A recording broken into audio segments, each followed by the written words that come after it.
ඔයාගේ ෆෝන් එකට එන සෑම මැසේජ් එකකටම එහෙම නැත්නම් Facebook notification එකකටම ෂණිකව රිප්ලයි කරන්න ගිහින් ඔයාගේ තියෙන මානසික සාමය එහෙම නැත්නම් ඔයාගේ තියෙන එනර්ජි එක ඔයාටත් නොදැනුවත්වම නැති වෙනවා කිව්වොත් ඔයා පිළිගන්නවද?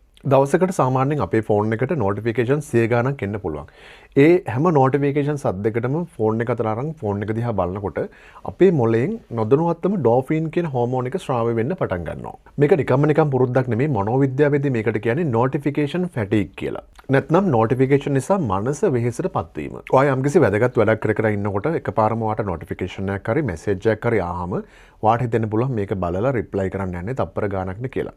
හැබැයි ඔයාට තප්පර ගානකින් ඒ වැඩේ කරලා ඉවර කරන්න පුළුවන් වුණාට ඔයාට නැවතත් 100%ක් ඔයා හිටපු working mode එකට එහෙම නැත්නම් ඔයා වැඩ කරන මානසිකත්වයට එන්න මොළයට විනාඩි 20කට වඩා වැඩි කාලයක් ගත වෙනවා. ඉතින් දවස පුරාම ඔයාටත් නොදැනී මෙන්න මේ සයිකල් එක වෙන්න ගත්තාම හවස් වෙනකොට ඔයාටත් නොදැනීම පුදුමාකාර මහන්සියක් එහෙම නැත්නම් මානසික වෙහෙසක් ඔයාට දැනෙන්න ගන්නවා. ඒ වගේම ඔයාට ඔයා බිසි වෙලා හිටියා වගේ කියලා දැනුණට හරියට කල්පනා කරලා බැලුවොත් වැදගත් වැඩක් සිදු වෙලා නැති වෙන්නත් පුළුවන්. ඉතින් ඔයාට මේ තත්ත්වයෙන් අත් මිදෙන්න මම ප්‍රධාන වශයෙන් ක්‍රම දෙකක් යෝජනා කරනවා. පළවෙනි ක්‍රමය තමයි අනවශ්‍ය apps වලට notification සම්පූර්ණයෙන්ම off කරලා දාන්න. එතකොට මේ notifications ඔයාගේ phone එකට ඇවිල්ලා ඔයාව disturb කරන්නේ නැහැ. දෙවෙනි ක්‍රමය තමයි ඔයාට වැඩ කරන දවස් වලට එන messages වලට reply කරන්න දවසේ නිශ්චිත වෙලාවන් 3ක් හෝ 4ක් තියාගන්න. උදාහරණයක් විදිහට පැය දෙකකට සැරයක් විනාඩි 10ක් වාට තියාගන්න පුළුවන්.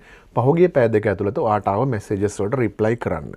ඉතින් ෆෝන් එකට එන හැම notification එකකටම තිගැස්සিলা එකපාරම reply කරන්න යන ඔයාගේ යාළුවටත් බලන්න මේ වීඩියෝ එක share කරන ගමන් වැඩලෝකේ page එක follow කරන්න කියලාත් මතක් කරනවා. අලුත් වීඩියෝ එකකින් හමු වෙමු. සුබ දවසක්.